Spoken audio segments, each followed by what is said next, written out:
It's very, it's just like, oh yeah, it's part of Dragon Ball Super. It's fucking terrible. Yeah, I would not use those words. I would, because it's a free country. I can say, one of the things I really hate about Dragon Ball Z fans, Dragon Ball Super fans, and just any anime fan in general is, you have a right to criticize something. If something sucks, like if I hate the comment of, well, why did you watch it? Or if you don't like it, don't watch it. I just always remember Linkara and Spoonie having this conversation on Twitter. It's like, I think it's a couple months ago.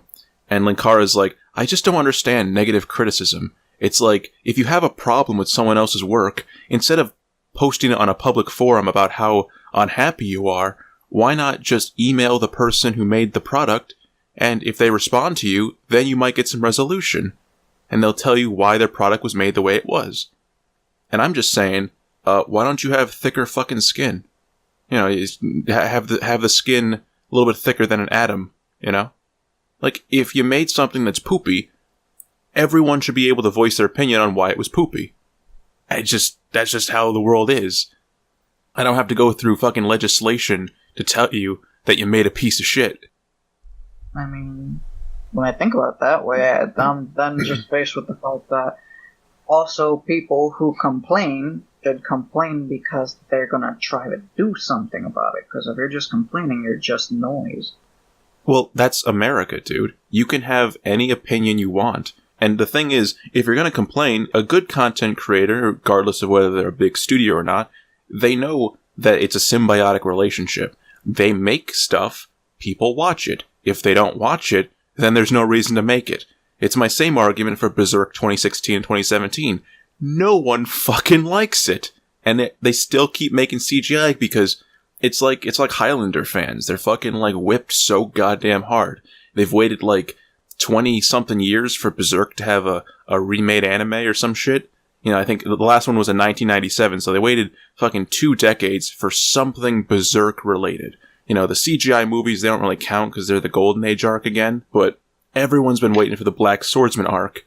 And what do we get? We get CGI garbage. It's really bad, but hey, it's better than nothing. But if the adaptation of this masterful work is awful, then if it's fucking bad, that means that, the people who are diehard fans of Berserk, they're gonna find something to like about it, but mostly hate it. And then, new people who would like to get into Berserk and popularize the series and make it something bigger than what it originally was, those people won't exist because the anime sucks. If I wasn't such a diehard Berserk fan, I wouldn't really watch past the first episode. It really was that bad. Now, look at Attack on Titan. You don't even need to be a fucking fan of anime to want to get into this. That was overhyped into oblivion. And Attack on Titan, you don't have to know anything about anime or the series, because the original manga, the first few chapters were written on a napkin. They're really badly drawn. If you go online to manga here and you read, fucking the first few chapters of Attack on Titan, they were written on a napkin. It was awful. But it was animated by a studio that gave a shit and made a really good product. There's a little bit of CG that I argue with, but it didn't detract from my experience. I loved Attack on Titan. So, because the anime adaptation was so much more than the original source material, that allowed new fans to make fan art and popularize the series and have, other people, if something's good, you're going to be like, hey man, you should totally check this out. It's like Breaking Bad. I tried getting you into that series and you wouldn't watch it. Oh yeah, no. Just now. And so, back to Dragon Ball Super, and I'm going to go off point number 1 right now. The overall concept for a sequel, it could be fucking anything, but ultimately, I don't think a sequel should have been made. But if it's going to be made, it should have a fucking purpose. I feel like the whole story, the whole onus of the story, and you argued with me with this before, that I think, personally, it should not be about Goku. It's always about Goku. No matter how much they want to pass it on to other people, because historically, in the Cell Saga, they tried passing on to Gohan, and with Buu Saga, Buu was defeated by everyone through the Spirit Bomb. Just Goku pulls the trigger, everyone pitches in, and then, it's just, the series ends, and I don't know how you make a sequel to that. And so, now that we have it, I kind of just want to make fun of it, because it has a lot of things wrong with it. Well, I mean, hearing it put that way, well, I think to myself, in the Cell Saga, Gohan goes Super Saiyan 2 for the first time, beats the crap out of Cell, then Cell goes emo dynamite kamikaze bomber guy, and guess who saves the day? It's not Gohan. It's Goku. So there, ultimately, it was Goku. No, it was the one that put Gohan up there. It was Goku. But he was pulling strings and he was actually enabling everything. So it was still Goku there. And then in the Buu Saga, yeah, he was the one pulling the trigger on a technique that he got from King Kai. However, it's without him, that technique is not going to show the light of day, because it's not like King Kai was going to go up to Buu and be like, let me use the Spirit Bomb. No, Buu would have annihilated him before he did anything. I mean, despite how you want to put it, Goku is intrinsically the center point of everything, and that's the exact trend that Super's following. He's intrinsically the center point of everything, but a different spotlight is shed every single time. In Battle of the Gods, yeah, he was the guy that was running around with the power of 5 other Saiyans on top of his, so that one was a sense of teamwork, not of the entire planet scale, but, it was just a movie, and it wasn't all hyped up, per se. It was like, the anime adaptation, there's no defending that crap, so I'm not gonna try. But at the very least, the movie was passable, and Goku was intrinsically the center, yes, but it followed the exact same trend it has always followed. Hell, even from the very beginning, Dragon Ball, it was all Goku. Everything was all Goku. Everything is all Goku at the center point. I can understand where you're saying that Goku is the center point of the series, and it's almost always going to be that way. But I want to defend the Cell Saga because it's a father-to-son passing of the torch. The son learns from the father. He learns how to become a Super Saiyan at the age of 11, which makes the term Teen Gohan seem really fucking retarded. Goku fights Cell, and in theory could maybe kinda beat Cell if he really went all out, but he's like, I'm tired, I'm done. And he lets Gohan take the floor. When Cell wants to nuke himself, Goku, is like, my son's stupid, he made a mistake, but I'm gonna fix his mistake for him. And he dies against Cell, which allows Cell to accomplish his initial goal to kill Goku, which is his whole point of existing. But, Cell comes back, and who has to fight him? Gohan. And so, I'm only going for the manga, because the anime did a much better thing. They had all the characters, hit Cell with their own techniques, and they barely did any fucking damage. The series ends with Vegeta blasting Cell, getting him off kilter, and then Gohan with the last bit of his strength, and Goku's pat on the back. He obliterates the most powerful villain in the series up until that point. And that's where I think is a great end to it, because at the end of the Cell Saga, and this, Goku doesn't want to come back. He's like, villains I seem to attract evil, so I'm gonna stay dead. Which is kind of fucked up if you think about Goten and Chi-Chi and the connotations of that. But yeah, Goku wanted to do Earth a service by saying, I'm just gonna peace out for 7 years. And then flash forward to Buu Saga, which I argue really shouldn't exist for the most part. I think Buu, everyone carries the idiot ball. You had Ultimate Gohan, you had Gotenks, you had Super Saiyan 3 Goku, you had so many chances to kill Buu, and you just never did it. And then eventually, you had Vegito. Vegito is a questionable point. I think that one was just a faltering on, we could just use the Dragon Balls to get them all back after we kill them. But, he didn't, he actually had everything that he did planned. It wasn't essentially, the only idiot part there was, the Dragon Balls, right? They're a thing. Yeah, that's the only. No, I'm just saying, that you could flip a coin on how you want to feel about that, but at the end of the day, you could just kill Buu.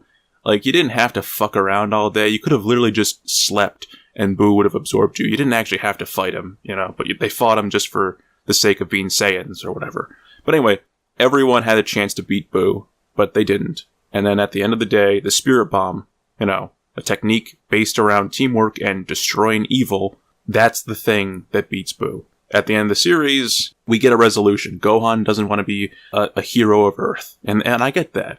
Throughout the series, he's this fucking nerd who has, unlimited potential, but he just doesn't really like fighting. Vegeta is always around, but Vegeta is always going to be second best. which is kind of a nice snide to him.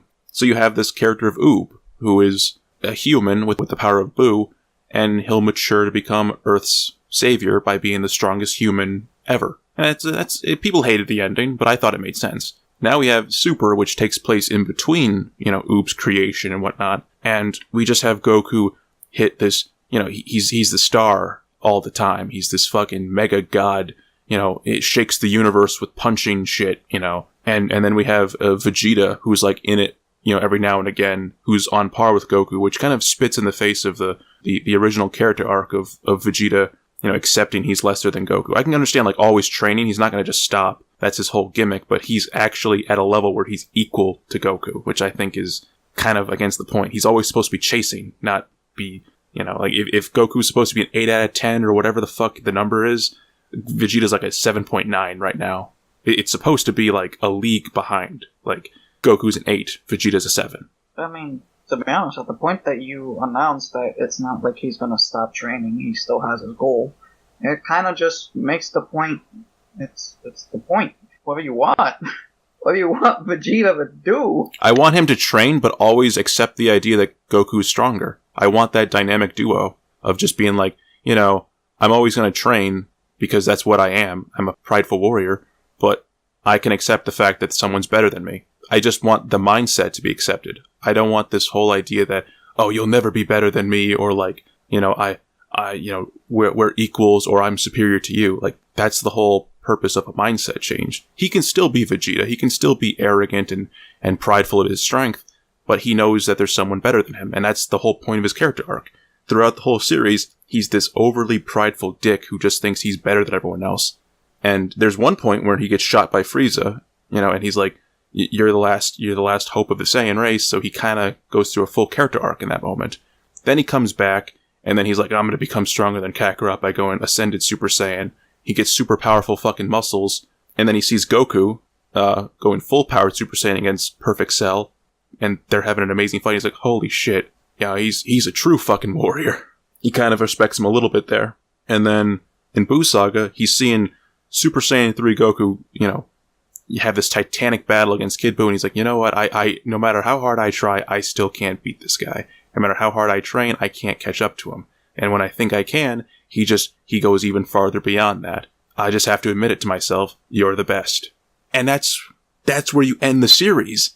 Because there's nothing left. You can have him just train in his little capsule corp capsule thing, like the fucking spaceship, but he's not going to be as good as Goku. He never hit Super Saiyan 3. But fuck it, he hit Super Saiyan God, so it's like, gives a shit. And also, we never showed how he got that. They didn't show how Goku hit Blue. Which is also fucking stupid. I don't know, I mean, it's an evening of things, because if it's such Goku time, why didn't they show that? I don't know, I think they just got lazy. Honestly, I still have no explanation. It's the most used transformation now, and we have no idea how he got it. And the typical fan response is, well, he just threw in a dash of Super Saiyan into it. What's not to understand? Are you fucking retarded? And it's like, well, I guess I am. Like, you gotta show me how you did this. Because it's the most important transformation we have now. Super Saiyan 1 through 3 are irrelevant. Super Saiyan God Red form is irrelevant. This is the most relevant form that we have, and we're never shown how he fucking got it. We're not even really given a proper transformation. Like they do the whole, like, zoom in on his, crotch to his face in the movie, and it's like, I'm Blue Super Saiyan God. And it's like, oh, that's cool. Back in my day, when we had Super Saiyan 3, we had Goku scream for 4 minutes straight. It's like, if you're not going to explain how you got it, at least have a cool transformation. I don't know. I know these are petty things, but the Dragon Ball that I grew up with, I felt like it was a little bit more heavy metal than what we have now. Well, the Dragon Ball we grew up with it. This one was introduced many years after, once we're adults and have seen several other things. Our expectations are higher, and that's usually something that makes me wonder about the entire fan base that bashes the series. Things are different. They are different. You can no longer have around 20 episodes on one fight. It's just, that's how it was back then. I I mean, if the abridged series turned the entire Frieza saga into 20 episodes, that means that it was originally like 50, 60. Yeah, that's about right. The thing is, I've realized this, after looking back on it, and, I'll say this. Dragon Ball Z had good, set piece moments. Goku sacrificing himself with Cell, the original Super Saiyan transformation, Goku going Super Saiyan 3, Vegeta's self-destruction to Fat Buu. There's just really cool moments in Dragon Ball Z that are really memorable. And that's just like the Sonic DX 2 argument. We just kind of replay those awesome moments and kind of ignore the fact that a lot of Dragon Ball Z was really filler. I remember the Gotenks fight. There's only 2 good scenes in the Gotenks fight versus Super Buu. There's the scene where we get the Kamikaze Ghost, Gotenks belching open a fucking wormhole. The rest of the fight was actually pretty fucking awful and stupid. The Gohan versus Super Buu, Ultimate Gohan versus Super Buu, that fight, I remember that being really awesome. He was just bitch slapping Buu around, and I remember that from my childhood being that was fucking awesome. And then as an adult, I look back and I actually rewatched that whole fight, and I'm like, why the fuck didn't Gohan just spam a bunch of Kamehameha waves into that crater? He knew Buu was there. He sensed his energy. He knew he was weak. Why'd you give him a full hour to mull it over to regenerate and heal so that he can absorb Gotenks and Piccolo? A lot of Dragon Ball Z is pretty fucking stupid. Thought about it, and I've watched Super, and I'm like, is this stupider than that? And a part of me wants to say, yeah, Super is kind of stupider in some respects. But I can't really pinpoint any of it because it just sort of feels all numbing to my brain, which I know is a cop-out answer. But I feel like the characters are stereotypes of who they once were. Krillin is just the short one who's super nice and just gets slapped around like a comic relief character. Tien, who was... Did you see them? Did you see the last episode? I actually cut out after the Zamasu getting destroyed part. I can't continue watching something I don't have enjoyment in. I took the fan advice of, if you don't like it, don't watch it. And I was like, okay, fine. I made it to Zamasu, him being defeated by the god of all gods, version 1. Not Goku. Yeah, just... Goku was kind of a non-factor in all things that considered. That whole arc shouldn't have happened. That whole arc. Trunks, that's not even Goku. Zeno, he was called by Goku, but Zeno did it. I'm just saying, that whole arc shouldn't have happened. It's you had the button to fucking fix all of this, and you didn't press it? At that point where he did press the button, Goku has never fought the air. I'm sorry. When you... The more you think about it, whatever Goku has ever fought, or hell, any of the Z Fighters, it's had a solid, tangible body to beat up. But then Zamasu goes and becomes the fucking atmosphere. Okay, at that point, it's okay, that's bullshit, so we need bullshit to counter this bullshit. I just have to ask, what happened to Trunks' universe? Is it just gone? Oh, it's gone. It is totally gone. I'm just saying, I feel bad for fucking Trunks, man. Why did you do that? He's alive. No. He's with my... I know they're alive. I know they're alive. I know that much at least, because around that part is where I stopped. But I just have to say, what a fucking travesty of a universe. For fuck's sakes, man. Cell Saga did it right. I like Cell Saga a lot. You hate it, or you find a lot of things wrong with it. Whatever it is, I like the idea of this kid coming from a destroyed universe, future, whatever the fuck you want to call it. And, he's trying to right this wrong. It turns out it's multiverse theory. He goes through training. He's not as powerful as Perfect Cell, but he gets really fucking buff and powerful. Comes onto his own timeline and just fixes all the fucked up shit. He kills the androids in one episode and he obliterates Cell at the end of it. And then he's like, thank you everyone. I'm gonna make this future great again. And he's the fucking hero of that universe. And then, he even stops the whole Majin Buu arc from happening. He just annihilates Deborah and Bobbity. He's just none of this shit, okay? He's the best character in Dragon Ball Super, and he gets the worst shit happening to him Like, his universe gets fucking annihilated by Black Goku. Wait. That sounds like it's the worst thing, if you put it that way. But his universe was a shithole wasteland after everything that happened. He ended up giving like the free entrance to fucking heaven. You know? The universe now that's not destroyed, that's prospering and everything. I'm glad he's in our universe now. I'm glad he actually has an excuse to not be in that shithole. But come on, dude, that was fucked up. Like you had the god of everything just come by and be like, like, everyone's like, oh man, I'm gonna go Super Saiyan Blue to beat him. I'm gonna go Super Saiyan Blue to beat him. None of it works. I'm gonna use a spirit bomb energy sword. It doesn't do it. Well, you know what? Like, Zeno is like, hold my fucking beer, and then he just comes up into the air, and then everything's gone. Everything is fucking gone. He's like, hold my beer. Boom. He's fucking dead. And I'm like, you know, shit, GT didn't pull that shit. You know, at least that's not Goku time. And you know what? I'm happy ending it there. I don't want to watch anymore. This series hurt me in ways I can't explain. That was... the Universe 6 arc before Zamasu. That was a bit of a Goku time kind of thing, but it did answer one of the age-old questions. Why didn't Goku use Kaioken while he was Super Saiyan? But then they explained that Super Saiyan's a form that releases energy, and if he Kaiokens, he can't internalize it. So Super Saiyan Blue is a form that contains energy, so he can then do that whole internalizing thing even more. Okay, whatever. That sounds like you made it up on the spot, but... It's because they did make it up. Against it.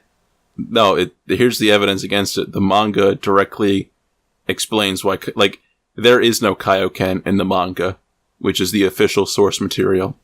In the manga, when he fights against Hit, Goku starts off in base form. He's doing okay. Then he ramps it up to Super Saiyan Red, or whatever the fuck you want to call it. And then he's like, let me show you my true power. It goes blue, and then the fight goes to how it ends, and he just loses. Kaioken doesn't exist. Then what happened during the Vegeta arc? Vegeta fight all the way in the beginning. Kaioken exist there? As far as I've read, like, no one uses Kaioken. They just go Super Saiyan and fight. That's about it. They slowly... I mean, like, all the way in the beginning of Z. Oh, no. In Dragon Ball Z, Kaioken exists. It's just, it got irrelevant when Super Saiyan came out. Because this is where the multiplier thing comes in and why it pisses me off so much. Okay, so, base form Goku, his highest peak of Kaioken was 20 times. He fires up a 20 times Kaioken Kamehameha wave at Frieza, and Frieza remarks, wow, you stupid monkey, that actually numbed my hand for a little bit. 20 times Goku is enough to numb Frieza's hand. Okay? It means it did some damage, but not enough to really be like, it's not anything meaningful. Maybe if it hit him in the head, it would do something, but maybe not. And then Goku hits Super Saiyan, and Daizenshu, which is like, I think they're like journalists or whatever that ask Akira Toriyama the official information, and it's been pretty much a long stead answer that Super Saiyan 1 is a 50 times base multiplier, which kind of makes sense, because if 20 times numbs Frieza's hand, 50 times Goku grabs Frieza's hand and almost crushes it, like, to the bone. And you've seen that scene where, like, Frieza wants to shoot Gohan in the air, and Goku just zips in and crushes Frieza's hand. He's like, let the fuck go! And it's like, there's your direct comparison. If 20 times numbs, 50 times can sure as fuck break your hand. And Goku breaks his everything. Slaps his shit pretty good. That's where the multiplier stuff came into play. And then, 100 times was Super Saiyan 2, and then 400 times was Super Saiyan 3. And what annoys me about the multiplier thing, and I've mentioned this before, is with Dragon Ball Super, you have Super Saiyan God Red form. And in the series, Whis says, I would say that Lord Beerus is exerting about, 70% of his power, or whatever the fuck. Okay, so 7 out of 10. Goku's a 7 out of 10. If he goes Super Saiyan God, shouldn't it be 50 times that 7 over 10, which would make it 350 over 10? Yeah, that math part. Yeah, I thought about that too, and I'm like, huh, what does this really mean? It's Then it just makes me think. The only thing that I could possibly think at all was that Toriyama or whoever was that designed the whole Super Saiyan Blue thing, even actually had that in mind when he made the whole red thing. He's like, okay, red's the capstone here. You know, he'll get. I mean, what shut Super Saiyan God? You know, but then I would assume that like the fan base is like, you know, Goku's still in normal form when he goes Super Saiyan Red or God. What if he went Super Saiyan God? And then you have a bunch of people who are really fucking butthurt that don't. I just want it to make sense, and like Super Saiyan God, Super Saiyan, it's gotta be like when I think about it, it should make sense. If it's 50 times whatever form you're in, you should be able to just whoop the shit out of Beerus. But no. Apparently, going Super Saiyan God Super Saiyan, which they had as an official title for a little bit, it was really fucking dumb. It like made Goku go from like a 7 out of 10 to like fan speculation that he's an 8.5. Okay, how about this? Super Saiyan God Super Saiyan is objectively stronger than Super Saiyan God. Blue is better than red. I get that. You can't just say an arbitrary number. You can't just make him go like up 1.5, in strength. So, for me, Super Saiyan Blue is 7.1 out of 10, because it is objectively better. That's all I'm going to give him, because I don't fucking know how powerful this form is. Is it really that much better than Red? Because we don't see a direct comparison, because I feel for the sake of marketing, they had Red shown that one time, it shook the universe, and now we have Blue. I don't see the power increase. You know, when you have Super Saiyan 2 versus 3, 2 shook the ground around them, clearly showed a direct increase in power because like Goku and Cell were even. Then it was a rape fest. Super Saiyan 2 versus Cell. I think that's inarguable. Gohan was savagely raping Cell on the battlefield. Then you have Super Saiyan 3. Just charging up shook the fucking planet. That alone shows the power difference between 2 and 3. Now, Red versus Blue? I don't fucking know the difference in strength, so I'm saying 7.1. Because multipliers don't exist anymore, because if they did, Beerus' head would fucking explode if Goku even looked at him. Because apparently he's 7 over 10. If he goes 50 times over, he should be 350 over 10. It sounds fucking... You see, Super Saiyan 1 to 2 to 3, that was all still yellow. Now here I'm kind of pulling out of my ass, but, and, also kind of trying to stick up for them, but I don't want to constrict my thinking to one thing just so that I can spend the entire time saying something sucks. Because I guess I'm optimistic. But yeah, we're looking at this the wrong way. Super Saiyan Red was formed by injecting so much power into one Super Saiyan, or Saiyan, and from the progress of the fight with Beerus, was clearly getting used to his power until it started just fucking depleting like air in a balloon. And eventually he just retained some of the feeling of it, but either way, he still lost it. It just deflated right out of him. And then when it came to accessing Super Saiyan Blue, which is then a different color, the way to do it was actually internalizing their power and not letting it escape, as they do with Super Saiyan in Yellow. Which then would also solve the problem with Red, as Red was just letting it go. So what if Super Saiyan Blue just means that he retains the starting point of Super Saiyan Red and is actually used to it already because clearly he's done Super Saiyan Red before. So basically it's a stable form of max power that always, yields the results.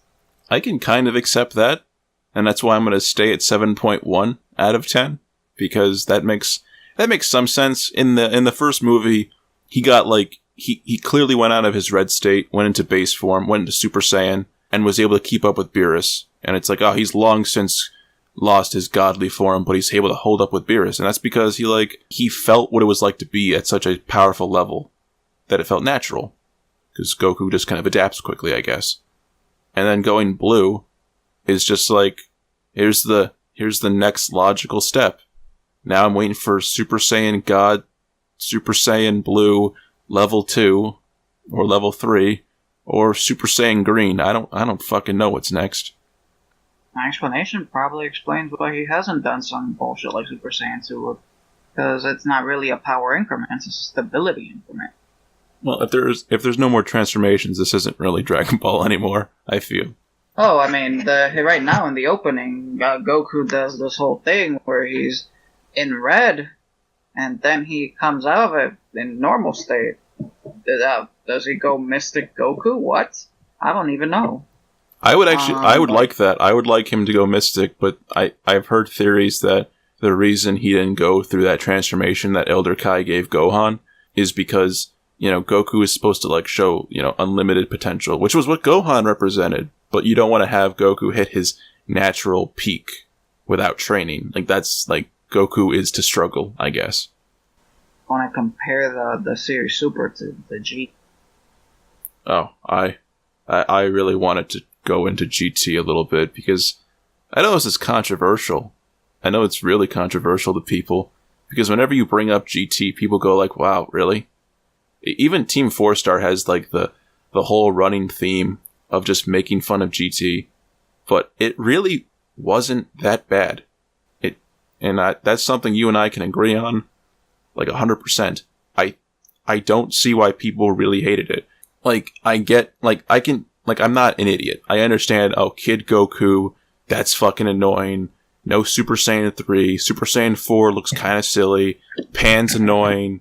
Most of the characters are irrelevant, and it's Goku time all the time. But, I mean, at least they were fucking, like, competent about it. At least the art quality animation wasn't made by a 5-year-old. At least if you're gonna do Goku time, it's gonna be really Goku time. I can't. Like, right there, GT came right after Dragon Ball Z. There wasn't any time in between. If GT had the problems that Super had, then it's a real problem. It is an authentic problem, because the same guys are right there. They just finished Z. It's not like they've had tragic car accidents that ran over their hands. They could do the animation. Why shouldn't they? However, in a span of 10, 17, God knows how many years. How many years is it between Z and Super? I'll put it on the screen how long it's been from Z and Super, or even GT from Super. Well, I'm pretty sure the difference between the two are staggering. Super, who on top of the new form of anime, where everything's all shiny and polished and everything. On top of that, the same guys, they're probably doing something else with their life. We don't even know if they're still animating. Don't know anything. And I know it's unfair to compare animation quality, but at the end of the day, this is an animated medium. This is something that moves. This is something that has to do with art quality. GT has better art quality. It's not... I saw some stops on the early animation of Super, and I'm not standing up for that. I'm like, okay, they were in motion, and I didn't catch this as I was watching, but now that you stop it, oh my god, that really is garbage. But, it's just so fucking bad. And like my cousin Hubert, he brings up, it costs a lot of money to animate. I don't think you realize how much labor and hard work goes into it. And I asked him a very simple question. You like McDonald's, right? Yes. He's super thin, by the way, right now. So it's thin guys gonna have McDonald's. Things, you like McDonald's, right? Yeah. Would you expect a burger with half a patty? I'm sorry. If you were given a burger, with one patty on the bottom to support the meat, there's ketchup and there's lettuce and there's cheese on it, but there's no top bun. Would you want that? Well, I don't know. Where'd the bun go? I don't know. Budgetary constraints. Oh, don't go there, Wyatt. No. I'm asking you a serious question. Would you accept that burger? Well, well, maybe. Well, then you're a cuck. Then it's the company's expectation. It's everyone's expectation that a burger has two fucking buns. Hey. I would be cool if it's now a burger pizza. No, you are being gypped because they don't care. I'm sorry, but you are a cuck. Hey, I wouldn't expect the bread on top of my pizza. I expect the meat to be exposed. That's because you go to a goddamn pizza place. Like, you can...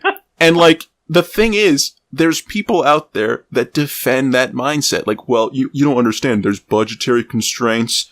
If someone gave me a burger without a top bun, and they're like, well, it's a form of dieting. No, go fuck yourself.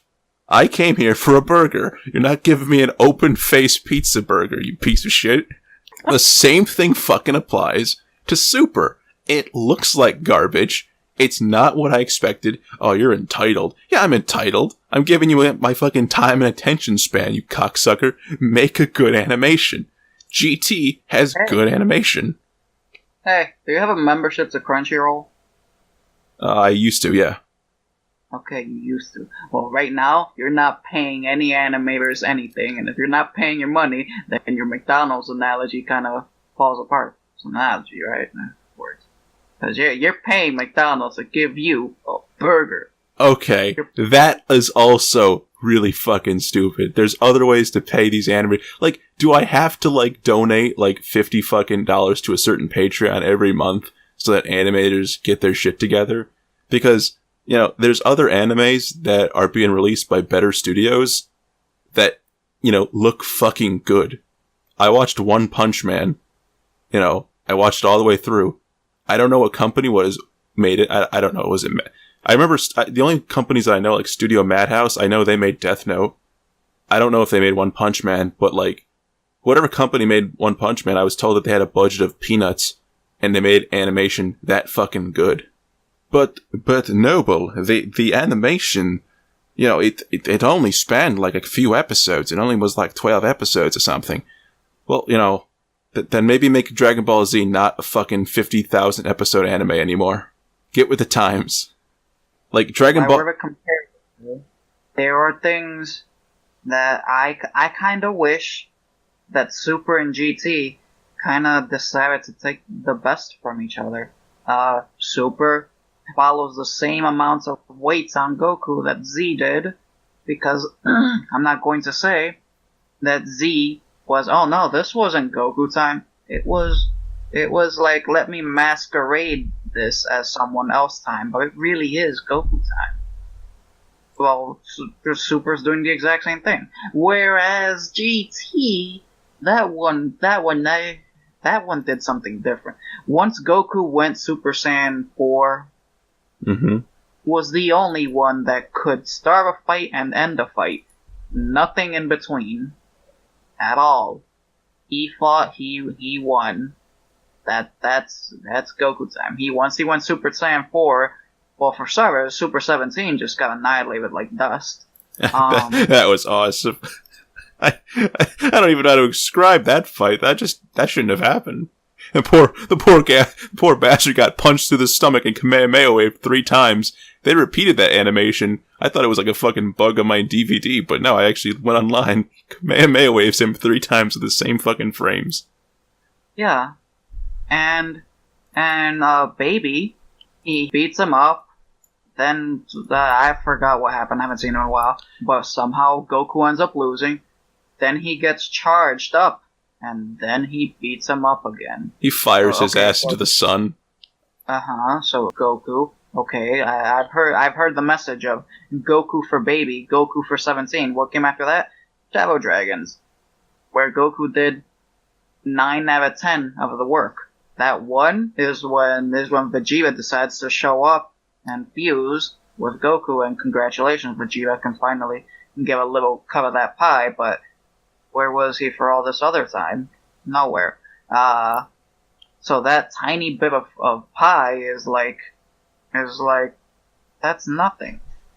Also, they kind of they also fucked it up anyway, because, like, Gogeta would just fucked around for, like, 10 minutes and then defused. Which was something that I actually appreciated. I appreciated that they finally went they finally did it, because they haven't done it in Super. I mean, everything still looks the same goddamn way. You would think guys that are so powerful and ever getting so much more powerful would actually show that there's a speed increment. Because Gojira Super Saiyan 4, they were like, we're not even going to bother animating this because it makes sense that people should not be able to see this kind of speed. Whereas Super Saiyan Blue, well, we can compare it to Super Saiyan 4. Okay, maybe, we don't know. Yeah, you could still see his punches, obviously, as if he was still Super Saiyan. Well, what's the real noteworthy improvement here? That's what the blue enemies? That's what I was asking earlier. I don't know the power increase. And I don't even really know the power increase from Super Saiyan 3 to Super Saiyan God in general. Like, I know that Super Saiyan 3 has been retired indefinitely because, last time I checked, Beerus went to King Kai's planet, is like, oh, this guy's called Goku. He's like the strongest Saiyan, am I right? And he's like, yeah, I actually am. Let's go fight. And then Beerus is like, nigga, please. And then flicks him in the forehead and KOs him with a karate chop to the neck. And then he goes Super Saiyan God. And it's like, I'm only using 70% of my true power. And it's like, oh, I guess it's gonna be this entire fucking series, Dragon Ball Super as a whole, is basically me trying to catch up to you. Yep. That's what this whole shit's about, isn't it? I think the transition of yellow to red was symbolic of going from the regular mortal key to divine key. That actually should have like an authenticity to it.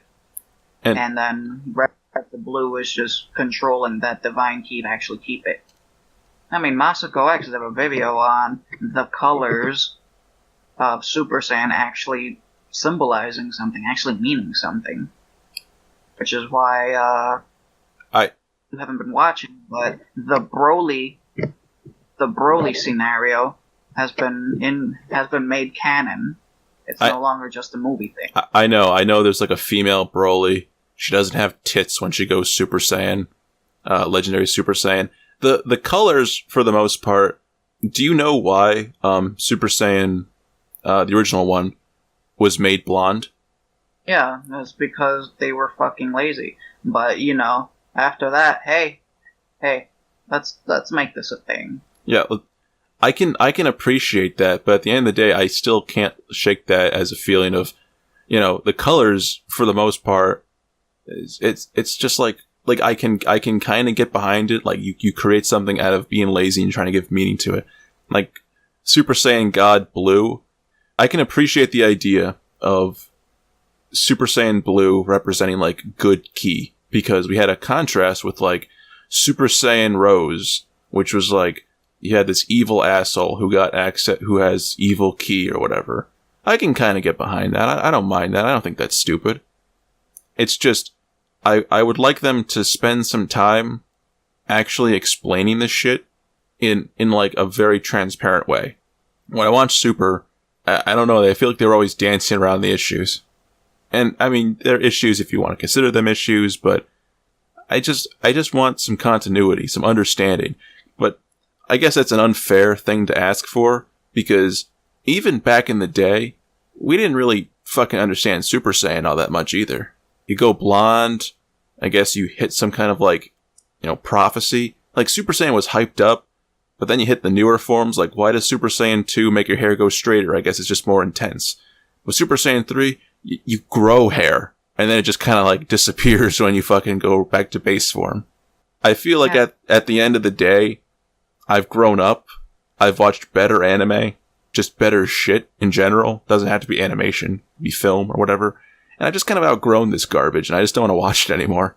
So my problem is that, if I were to rewatch Dragon Ball Z or Dragon Ball Super and give it to my kids, like, give them something to watch, I'd opt to give them Dragon Ball, because I feel like Dragon Ball, the original one, had a lot more staying power. Oh yeah, the original one was really mean. Things made sense in our standards. It wasn't all about who got stronger The 11th hour power up, I think, is the trope. Yeah, the 11th hour power up is when, like, everything looks bad for the hero and they conjure up some power and it just comes out of nowhere and they become super powerful. Like, Super Saiyan's like the iconic 11th hour power up. Like, everything's shitty. Here's the salvation. Yeah, and Dragon Ball, it was the only 11th hour power up Goku had was the only one he always had. He happened to catch a glimpse of the moon and he turned into a giant ape.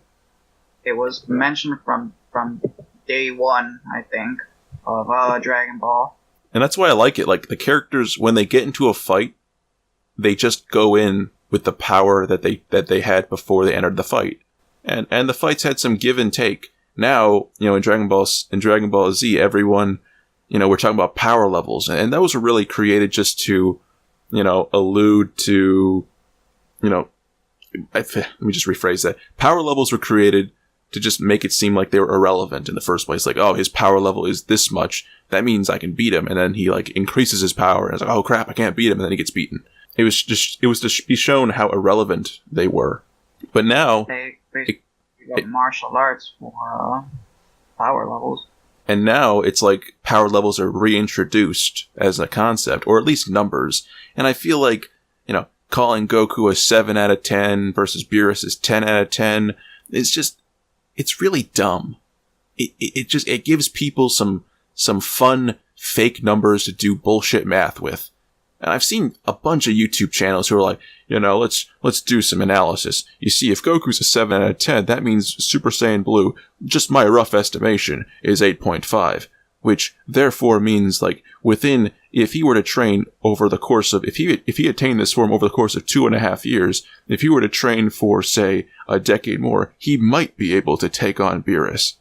Or, I don't know, you can just do the old school fashioned cheater way and have, Krillin blast a hole through Goku's chest and have Dende heal him up and just have Zenkai boost all day. I don't know. The series is just kind of dumb.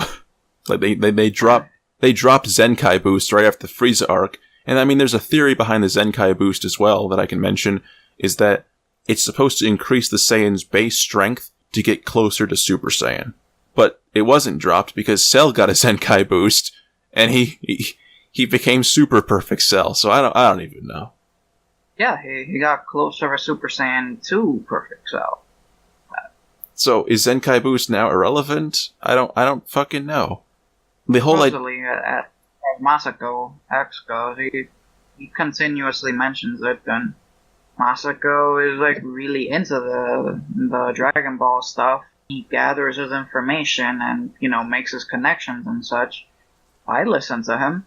I've actually listened to him a bunch as well, and I get where he comes from, a lot of it, but at the same time, I'm just like, after some point, you just have to say, this series is just, I don't know, it's just kind of dumb.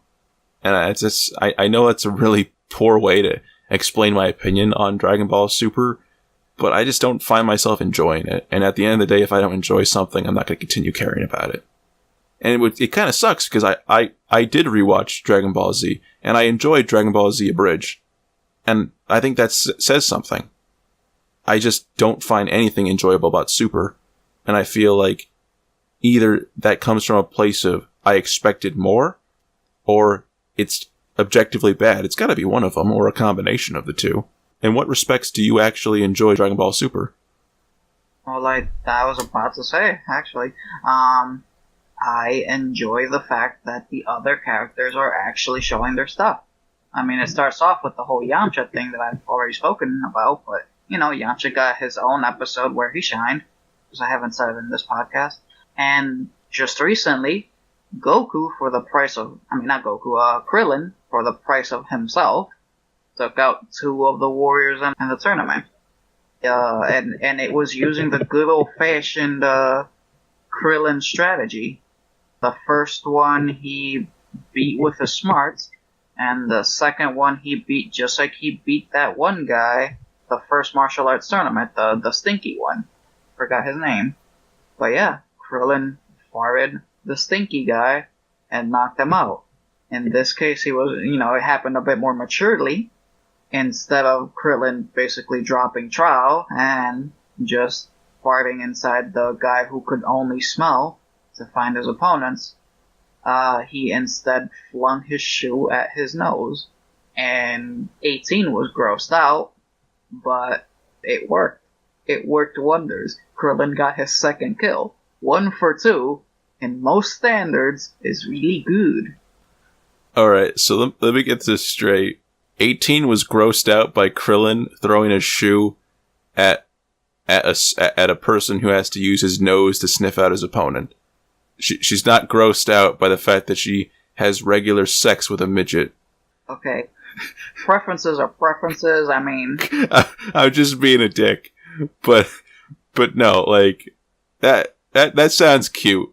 Is the whole multiverse tournament just cute?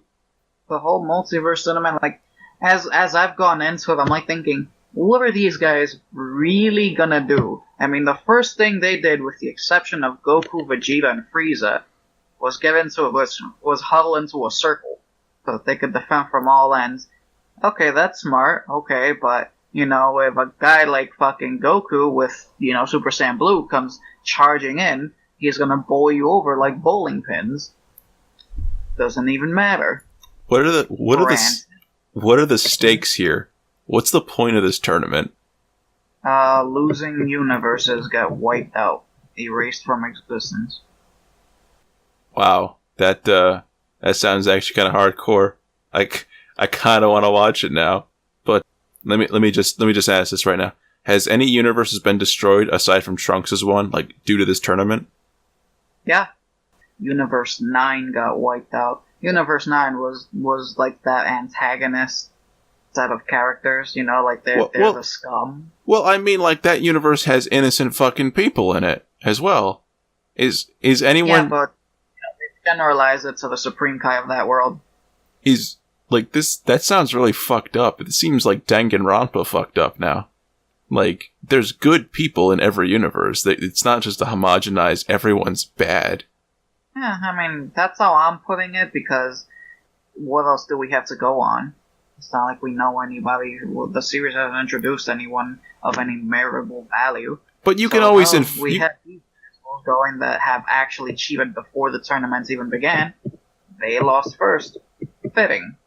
Alright, well, I just want to say, is this treated with any sense of, like, urgency and, like, respect to the situation? Or is there still, like, a bunch of comedy bullshit that goes around? Well, before they got wiped out, it was all kind of lax, They're all fighting, and some people targeting Universe 7 here and there. And then, once Universe 9 lost all their fighters because they started using dirty tactics, and Zeno wiped out Universe 9, everyone kind of just realized exactly that Zeno's not shitting. Shit's real right now. I like that. So, for a while, everyone didn't even fight. They were like, oh shit. Oh shit. Universe 9 doesn't exist anymore. Oh shit. That's what I've been waiting for. I actually, that might invigorate me to actually watch this crap again, because having that oh shit moment is like the best. Because I can imagine it. Like, wow, he actually nuked a whole universe. It's gone. The only one that survived was the angel of that universe, the Whis, because he's apparently above it all, I guess. And something really creepy happened. That angel smiled. Like, there's clearly some ulterior workings going on in this tournament, but no one knows. Not enough has been revealed. All that's happened is that one universe is down, and so is Krillin. So essentially, for all that matters. So, wait, one universe is down, and so is Krillin? Yeah, one entire universe is gone, because they lost all their fighters, and then Krillin fell off as the first from Universe 7. So still 9 of them left. So wait, like, Krillin's dead, or...? Now, when you fall off of the ring, because you can only... fighters can only get eliminated by ring out, and their ability to fly is taken away from them, or rather, levitate. Levitation is gone. Flight, as in, like, wings, that's still there. Oh, and apparently, kinetic force generated by convulsive energy blast, because Krillin saved number 18. Yeah, he pulled the "I can be your hero, baby" thing, because she was about to fall out, and he just went over there in the coolest fashion possible, and he just energy blast propelled them back onto the ring, and then he takes out 2 guys, one honorably and the other one with a stink, and then he gets taken out. So does he get, like, transported to safety, or is he just, like, in, like, a pit somewhere? People who get taken out get put in the stands to watch the rest of the fight. Okay. So, is he the only one that's been defeated at this tournament? From Universe 7, yeah. Oh, so Gohan is still relevant? Oh yeah, he's still relevant.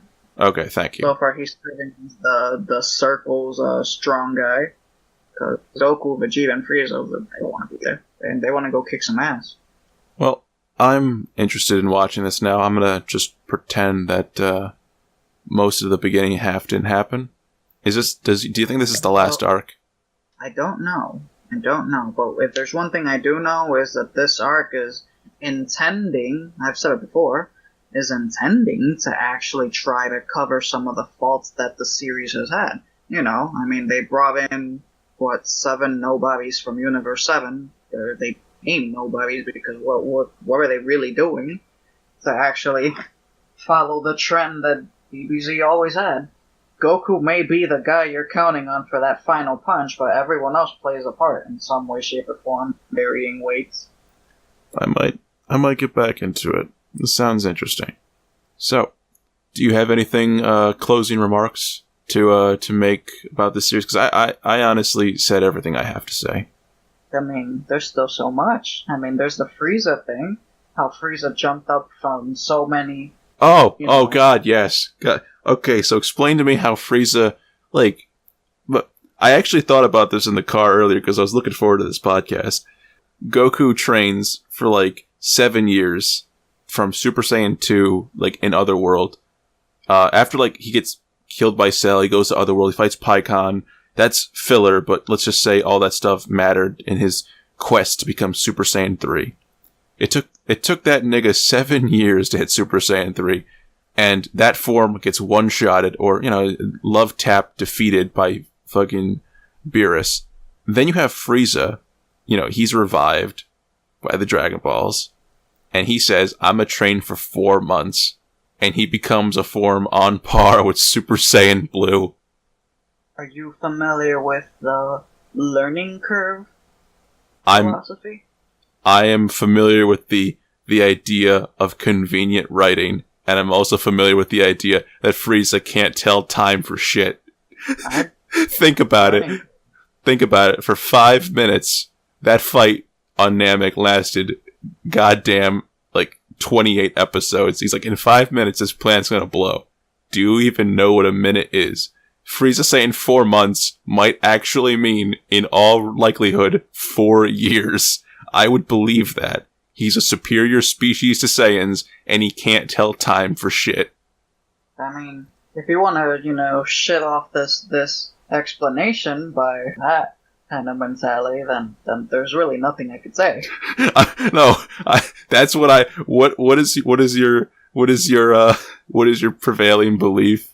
Because I was trying to hopefully get a rise out of you, because I thought that was funny. The learning curve philosophy. When you first start doing something, you will rapidly get better. Then you'll start hitting a stage where you're not getting that much better anymore, yet you're putting way more time and effort into something. Goku was training for a long time. A long, long time, his entire life. And when he was first trained by Master Roshi, you could tell there was a clear difference. I mean, although it never showed up again in the series, at least not the same way, when Goku took off that turtle shell, he was able to jump into the clouds. They'd do it again much later, but it didn't really do it much. But, it's not like he ever got better than that, but the next step from jumping up into the stratosphere was fucking flying. But, he never jumped up to the moon. He didn't keep up that progress of gaining length in his jump heights. So that whole learning curve philosophy, it applies. By the time Goku got to Namek, he was well used to training. So he would have a stable growth no matter what. It will never be some kind of tremendous, amazing spike. But as far as I've heard, Frieza never practiced throwing a punch before in his life. I mean, as far as I could tell, he used energy balls for planets. The guy had a lot of ki.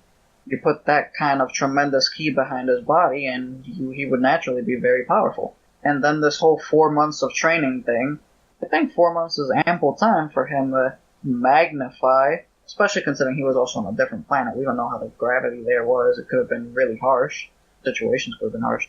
Even know the specifics, because I honestly didn't care about the revival of that.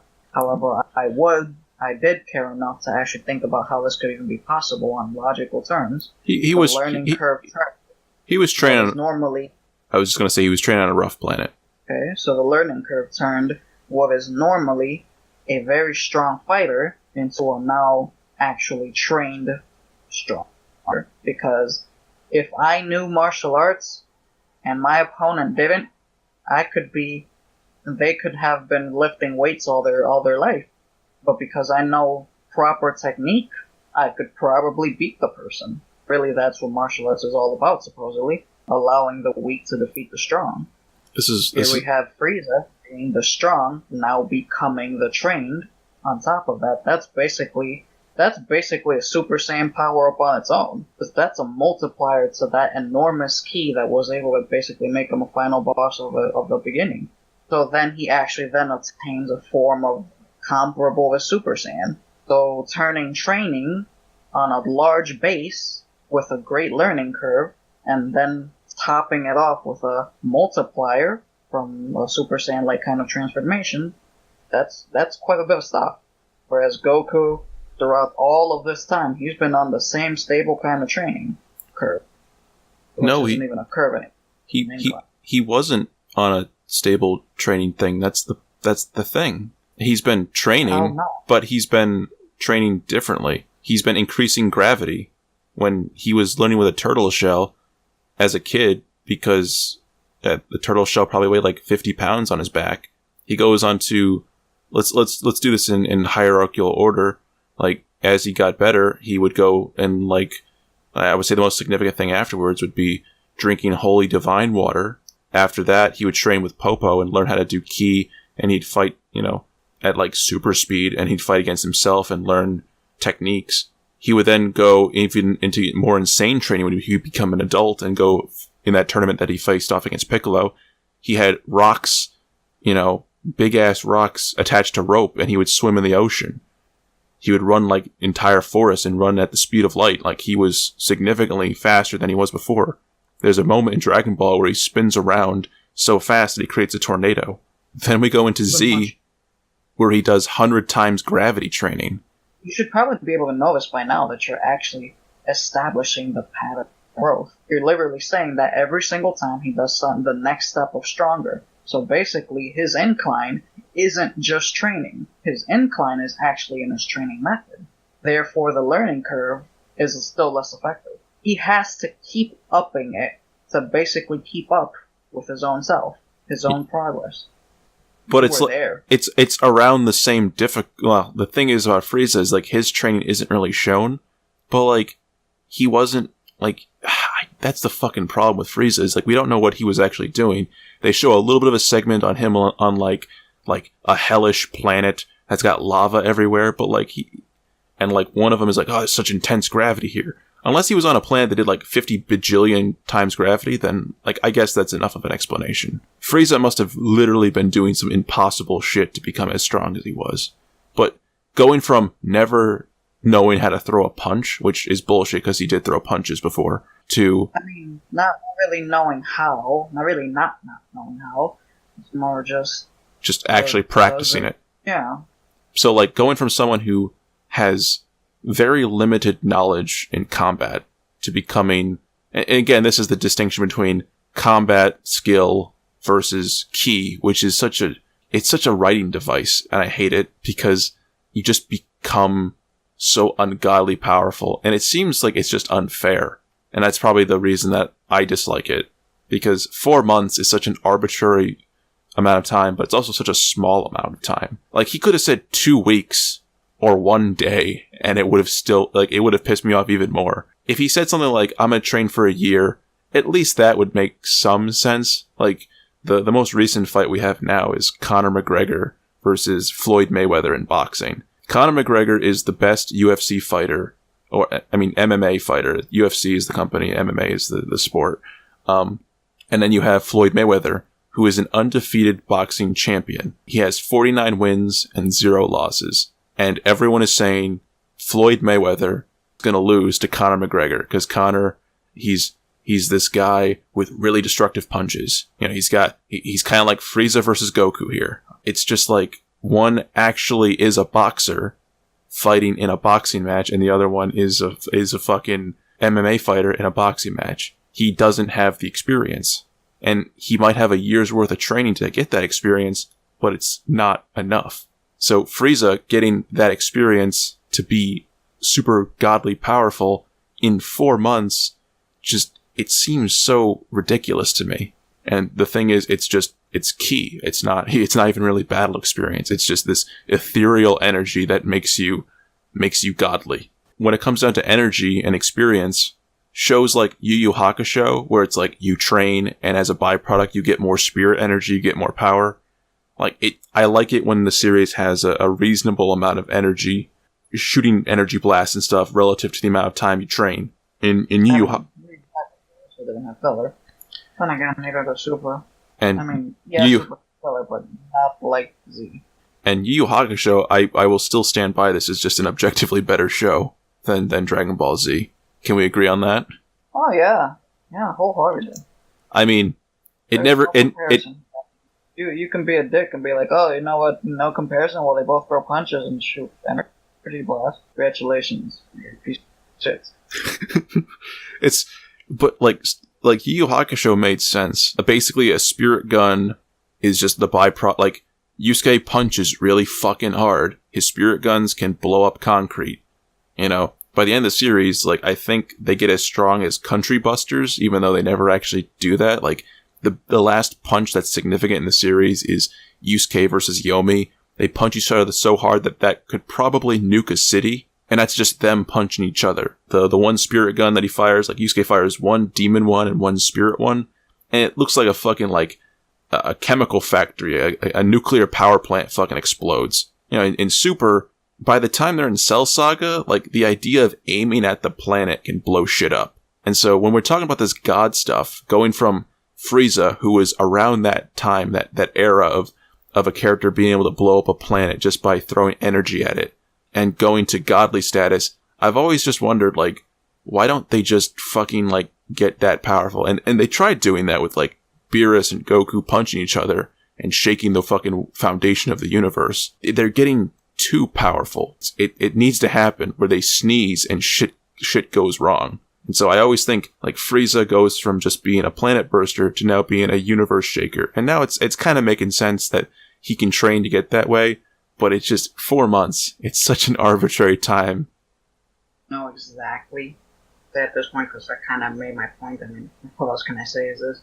The learning curve is the best thing I can think to explain it. I was on the tremendously steep slope, got up to the top, takes so long. I'm presuming, and actually, yeah, you haven't seen this part yet, but yeah, Frieza has gotten stronger since the Resurrection arc till now. Things right. Frieza got strong in the way that Frieza was not strong before. In the Resurrection arc, Frieza was up, got his new power, went out, didn't even learn how to control it, now to try to get his revenge, and got his ass handed to him.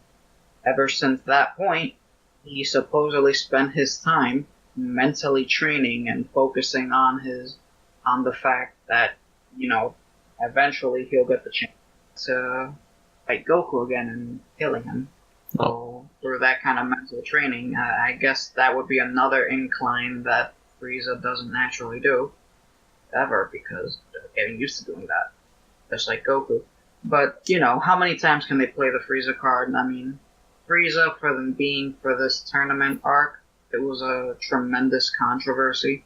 Everyone wanted Boo, but then Boo goes and falls asleep as a throwaway character. Yeah. Which is actually another top zone if you want to actually go into that. This Dragon Ball Super topic will not end if we keep finding, I will always find something to bitch about. This will be the absolute comprehensive things about why Super is such a giant steaming pile of garbage to me. Boo was the definitive planet burster. Like he was the final boss of this series. He was beaten by Team... Wait, what? Good Boo is good Boo. I'm done. I quit. I'm done.